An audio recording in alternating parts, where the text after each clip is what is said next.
Hi everyone, my name is Jane and I'm going to show you the flower hexagon.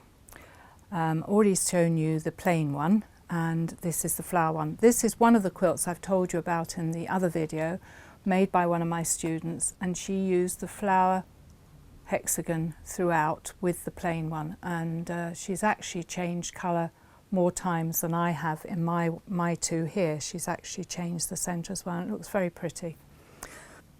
So you can see that we've ended up with our magic 9 that we need. So 1, 2, 3, 4, 5, 6, 7, 8, 9, the 9 that I spoke about in the plain hexagon video, and then they will all fit together nicely, stitching one for one, whichever ones you put together.